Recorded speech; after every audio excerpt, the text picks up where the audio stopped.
오늘 이 말씀은 이 무화과나무가 저주를 받아 말라버린 이 사건, 이 기적적인 사건을 두고 저희들이 예수님께 이 사건의 연유에 대해서 질문하게 될 때 주님은 그들에게 이 기도에 대한 이 기도의 역사, 응답에 대한 세계를 말씀해 주셨어요.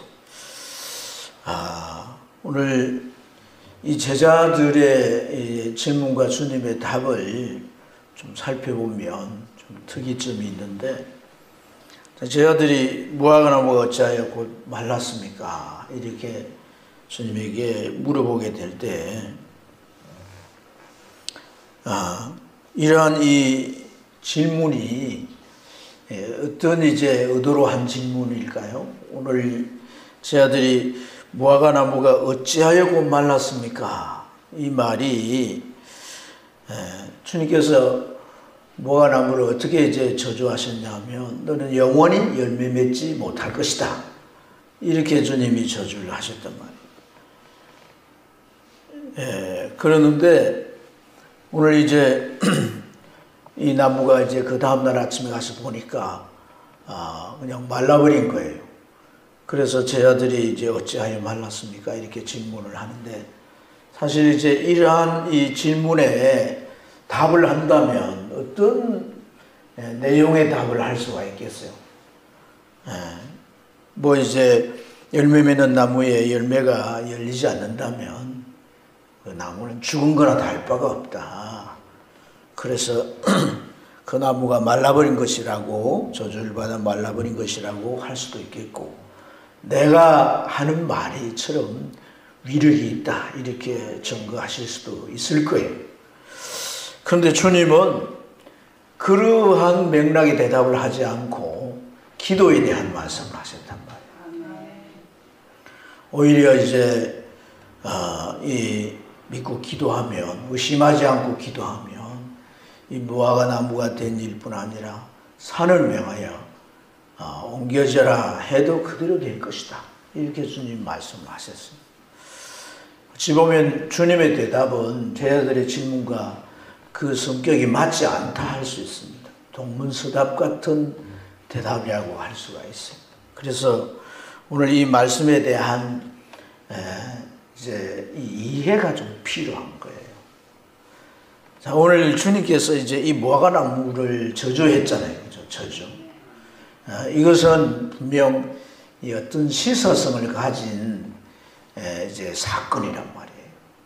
그러니까 이 무화과나무를 보시고 열매를 찾았는데 열매가 없으니까 이 저주를 했다. 그리고 말라버렸다라고 했는데, 여러분 이 열매라고 하는 것이 성경에는 열매의 의미가 많이 있겠지만은 주님께서 열매 없는 무화과나무를 저주하셔서 그게 말라버렸다라고 하는 이 사건의 의미가 뭐냐면, 오늘 여기에서의 이 열매의 의미는 구원이라고 할 수 있습니다. 무슨 말이냐면 이 나무, 저주받은 이 나무들은 결국 나무는 유대인과 이제 유대 종교 지도자들을 의미하는데, 이들은 열매 없는 무화과나무와 같다는 거예요. 그래서 여기에 이제 이 열매 없는 무화과나무라고 하는 것은 다른 의미가 아니라, 이들에게 있어서의 정말 중요한 건 뭐냐면, 이 구원의 열매를 맺기 위해서는 예수님이 하나님의 아들이시고 그가 보내신 유일한 구원자라는 사실을 믿어야 하는 거죠. 그런데 이제 이들은 왜 믿지 않아요? 그들의 율법을 통해서 구원을 받는다고 믿기 때문에 예수님을 유일한 구원자로 그렇게 여기지 않냐고 오히려 예수님을 대항하고 대적하는 이런 일들을 계속해서 행해왔다는 거예요. 자기들이 완벽히 지키지 못하는 그러한 그 율법을 통해서 그들이 구원받을 것이라고 생각하지만은, 주님께서 이 나무를 저주해버린 것은 너희들이 가르치고 너희들이 또한 행해서 구원받겠다라고 하는 그 율법으로는 너희 속에 죄가 그대로 있게 되고 너희는 영원히 죄로 인하여 멸망받는 그 멸망에서 벗어날 수가 없다고 하는 강력한 메시지가 이 속에 담겨 있는 줄로 믿습니다. 그런데 이제 여러분 제자들은 어때요? 믿지 않습니까? 예수님이 하나님의 아들이심을 믿습니다. 그분이 유일한 구원자이심을 믿는 거죠. 그러니까 그 예수님을 믿지 않음으로 말미암아 구원의 열매가 없는, 그래서 저주받은 이들과는 상관이 없는 거란 말이에요. 이들과 같이 구원받지 못할 대상이 아닌 줄로 믿습니다. 그래서 주님이 이 사건을 어찌하여 저 말라 죽었냐, 그런 이제 질문을 하는 그들에게 방향을 돌려서 너희가 정말 진정한 믿음이 있다면 이 무화과 나무가 된 일뿐 아니라 산이 옮겨지는 역사도 가능할 수 있다. 그러면서 주님은 이 기도의 세계를 제자들에게 가르쳐 주셨다 하는 것을 알 수 있는 줄로 믿습니다. 주님이 제자들에게 어떤 기도를 가르치셨느냐, 저는 이 기도 응답의 범위를 가르쳐 주셨어요. 자, 21절 보면 기도 응답의 범위가 어때요? 21절 말씀 가운데 이 무화과 나무에게 일어난 이런 일만 할 뿐 아니라 이 산들어 들려 바다에 던져지라 하여도 될 것이요 그랬어요. 무화과 나무가 말라 죽은 것과 산이 여기서 저기로 옮겨지는 두 가지의 이 사건이 기적적으로 일어났다고 하면 어느 사건이 더 크겠어요? 산이 옮겨진 게 더 크죠, 그죠? 무화과 나무는 그 산이나 들에 심겨진 하나의 나무에 불과하잖아요. 그러니까 그런 나무가 심겨지는 큰 산 전체가 옮겨진다라고 하는 것은 더 큰 기적이단 말이에요. 너희가 기도하면 이런 무화과의 기적적인 사건뿐 아니라 산이 옮겨지는 기적도 일어날 것이다. 이 산이 옮겨진다는 건 실제 산이 옮겨진다는 의미이기보다는 산이라고 하는 것은 유대인들의 의식 속에 고정되어 있는 거예요. 고정. 하나님이 창조하실 때 그때부터 지금까지 그 모습을 변치 않고 유지하는 거단 말이에요. 그러니까 산이라고 하는 것은 여기 있다가 저기에도 옮겨지는 그런 이제 움직여질 수가 없는 것이란 말이에요. 다른 말로 말하면 불가능한 것이란 거죠. 불가능한 것. 우리가 정말 기도하면 불가능한 것이 가능해진다는 것을 주님은 가르치고 계시는 줄로 믿습니다. 그래서 22절 말씀에도 보면 기도할 때 무엇이든지 믿고 구하는 것은 다 받으리라고 말씀하셨어요. 네. 무화과 나무가 옮겨지는 이런 사건이 산이 옮겨지는 것에 비해서 비교적 작은 일이지만 이런 작은 일부터 시작해서 큰 일, 불가능한 일까지도 우리가 믿음을 가지고 기도할 때 주님은 우리의 기도를 들으시고 그 기도대로 이루신다는 것을 우리에게 가르쳐 주신 것인 줄로 믿습니다. 그래서 우리가 이 기도 응답의 크기를 스스로 이렇게 재기도 합니다. 이건 되고 이건 안 되고. 그래서 자기 판단에 안 될 것이라고 생각하고 미리 포기하는 거예요. 그리고 이것은 정말 되지 않은데 안 될 것이라고 생각이 드니까 낙심하게 되는 거죠. 그래서 우리가 기도하는 것을 포기하게 되는 거예요. 포기하게. 학생들이 뭐 공부가 어려우니까 그냥 포기를 해가지고 뭐 수포자도 있고 영포자도 있고 그런다고 하는 얘기를 들은 적이 있는데 기도를 포기하면 무슨 포기자예요? 여러분 우리가 신앙생활을 해가면서 우리가 기도를 포기해서는 결코 안 될 줄로 믿습니다. 기도해가지고 하나님이 즉각 응답을 하시면 참 감사하겠지만 그러지 않을 수가 있어요. 이 기도의 세계라고 하는 것은요, 신앙의 단계마다 다르고요.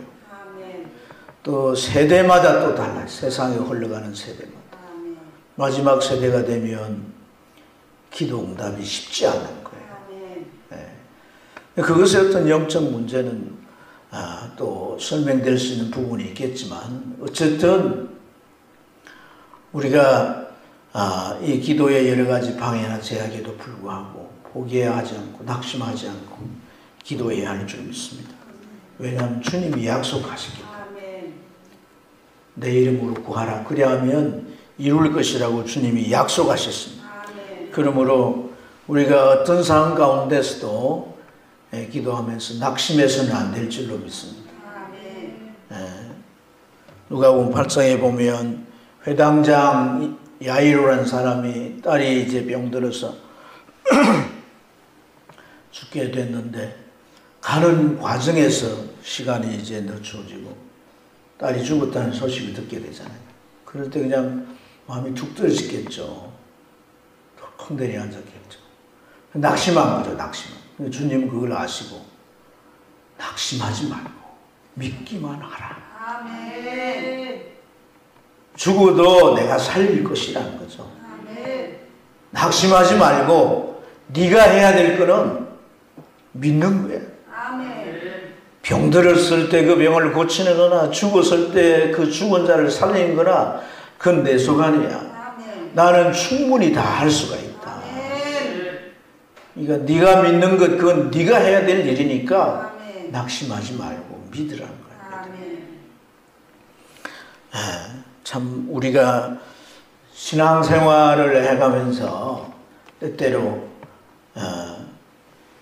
우리의 신앙이 이 믿음이 좀 굳세지 못할 때가 있잖아요. 우리 믿음이 좀 굳세어져야 할 줄로 믿습니다. 하나님의 능력에는 아무런 하자가 없는 거예요.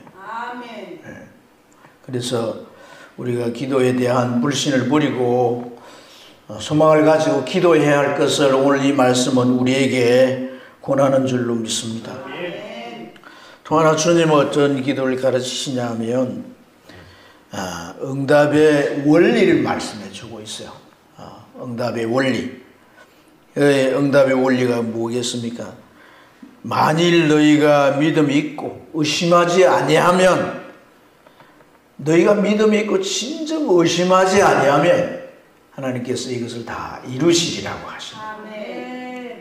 여러분 여기 의심하지 않고 믿기만 하면 이라는데 이걸 다르게 표현하면 온전한 믿음인 줄로 믿습니다. 믿다 말다 그러지 말고 처음에는 믿었다가 나중에 안 믿고 그러지 말고 실용일관 믿음을 우리 안에 유지해야 되는 거죠. 우리가 이 주님이 무슨 일이든 하실 수 있기 때문에 이러한 기도를 하라고 말씀하신 줄로 믿습니다. 주님의 능력은 전능하기 때문에 주님이 정말 하기를 원하시고 주님이 우리를 복주기를 원하시고 그 일이 되어지도록 하기를 원하시면 누가 막아도 되는 거예요. 제가 신방을 가면 이제 실제 제가 목회에서 일어났던 여러 가지 일들을 이렇게 얘기하면 그 얘기를 듣는 분이 그렇게 반응을 하게 돼요.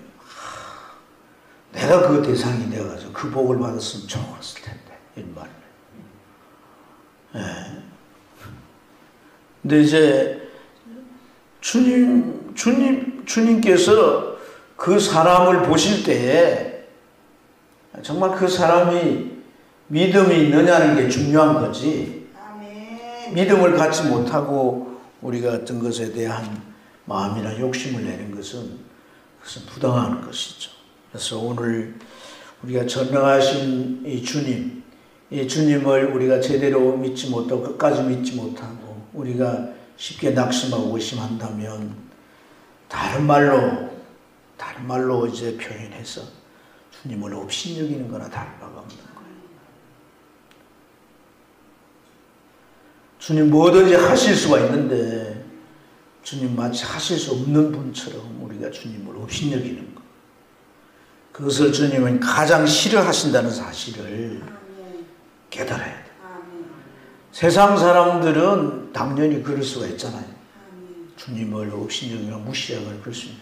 여러분들이 신앙생활을 오래 하고 교회 집사까지 되고 성경을 들어서 뭘 좀 안다고 하는 사람들이 주님에 대한 믿음을 못 가지고 낙심하고 의심하면 그것은 주님에게 어찌 보면 치욕적일 수 있는 겁니다.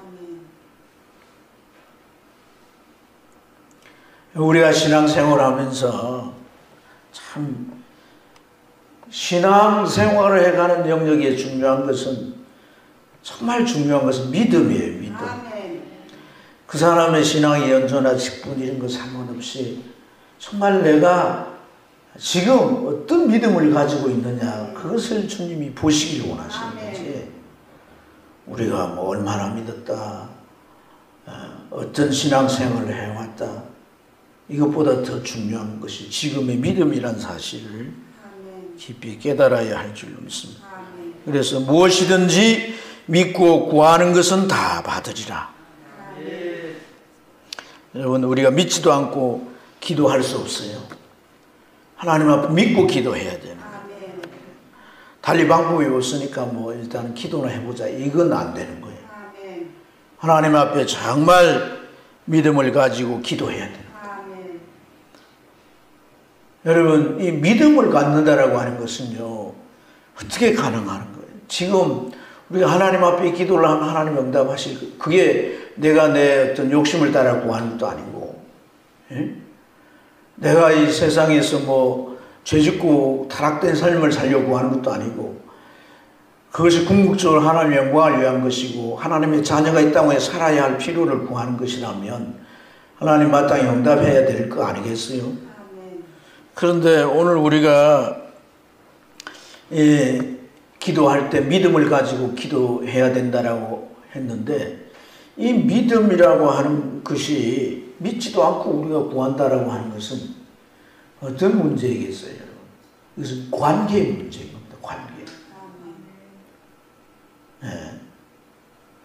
우리가 복음을 통해서 정말 이 복음을 듣고 우리 마음 가운데 믿음이 일어났다라고 하는 것은 하나님과 죄로 단절된 그 관계가 회복된 거란 말이에요.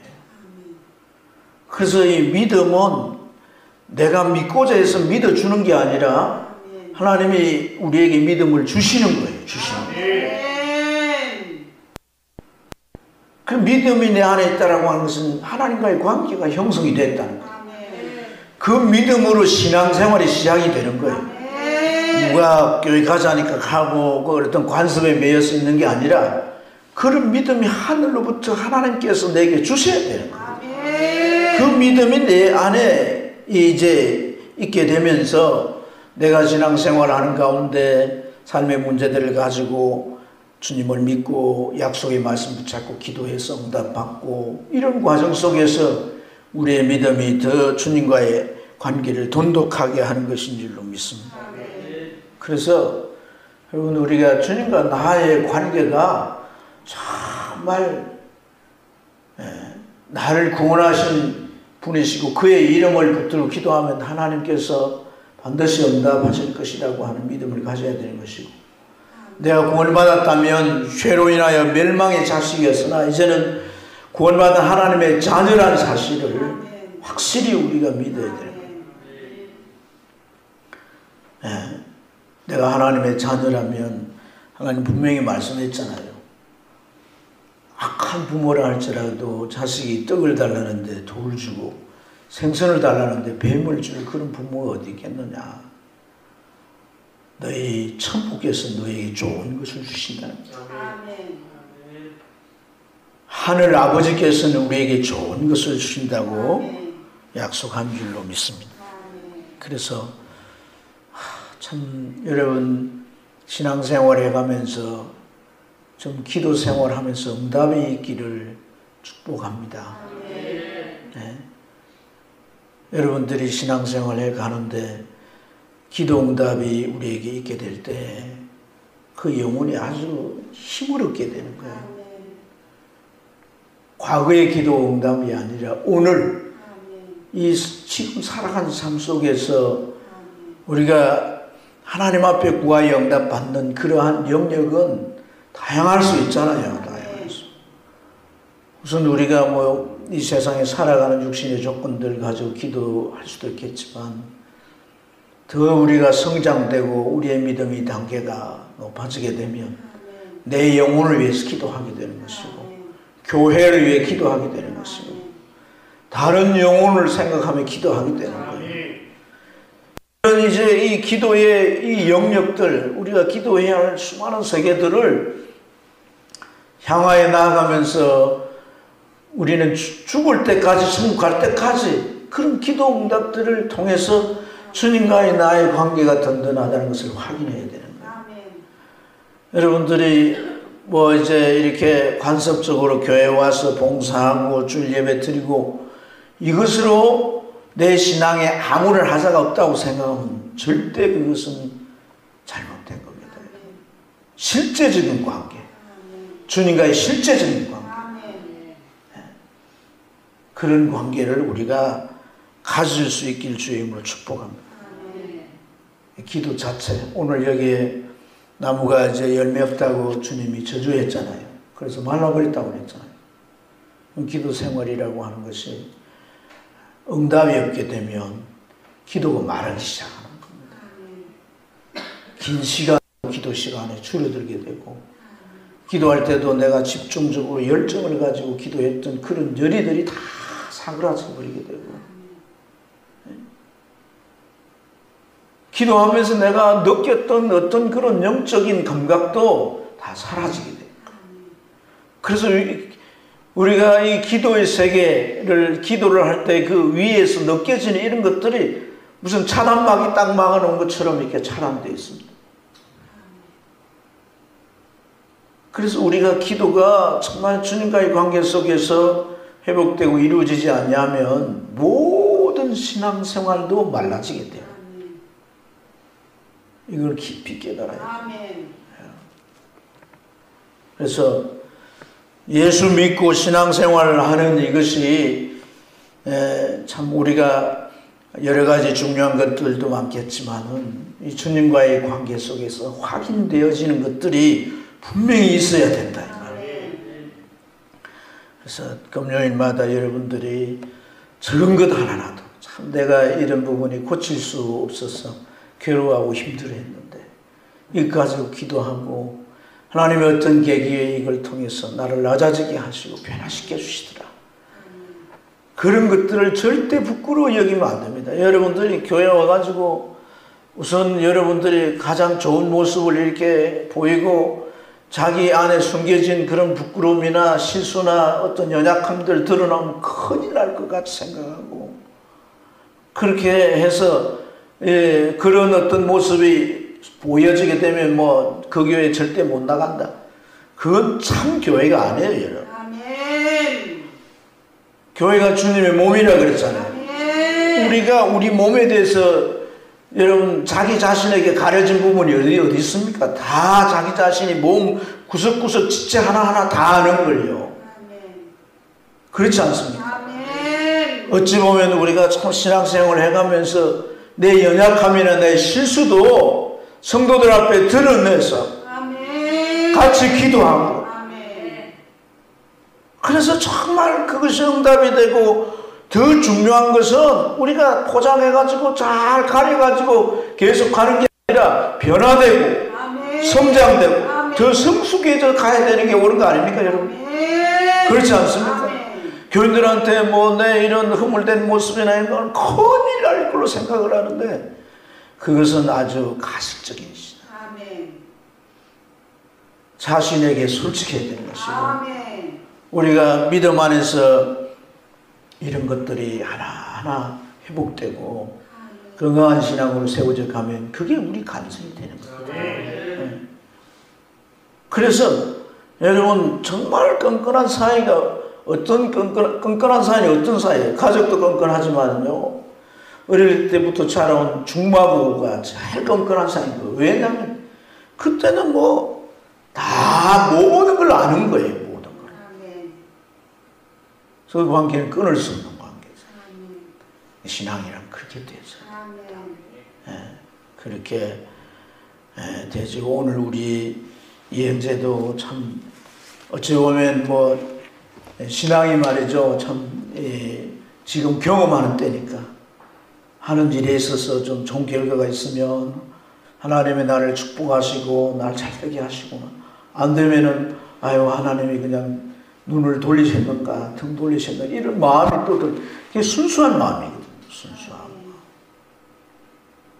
그게 이제 한 걸음 한 걸음 자라가는 모습이 얼마나 귀합니까? 나중에는 산과 같이 큰 믿음으로 세워질 줄 믿습니다. 태산과 같은 믿음이 되어서 주님의 교회를 이끌어가는 좋은 일꾼이 될 줄 믿습니다. 그러한 신앙으로 우리 모두도 정말 세워져 가기를 주의 이름으로 축복합니다. 기도하겠습니다.